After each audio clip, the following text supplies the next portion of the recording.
If you're someone out there watching this and you're struggling with specifically lustful or sexual sin addiction, or any kind of like sexual sin addiction of the flesh or desires that you want to let go of, or you just stumbled upon this video by accident and you would like to know how to stop living by the flesh and live by the spirit, you need to hear this. Romans 8:13.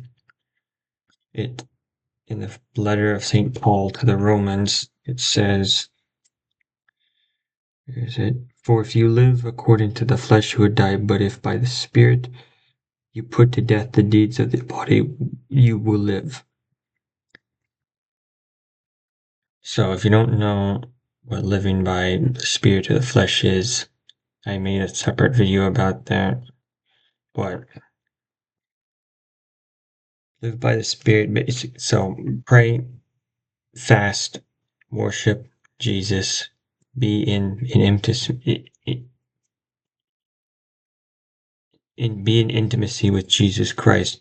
Pray, fast, read the scripture, read and study, be in intimacy with him, and declare this every morning or when you feel tempted by the desires of your flesh or sin. By the Spirit I put to death the misdeeds of my body. And declare that and say that with boldness in Jesus' mighty name. Another one to say is when you pray is, God, purify my desires, because our desires that come out of our heart are wicked because we're sinning, because of our inherent sin. So we need to, and these need to be said daily, like throughout the day.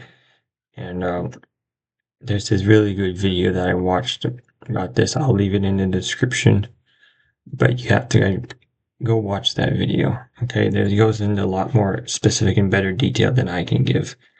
But yeah, I'll say it again. By the Spirit I put to death the misdeeds of my body, and God purify my desires. Amen. In Jesus' mighty name, in Jesus' mighty name.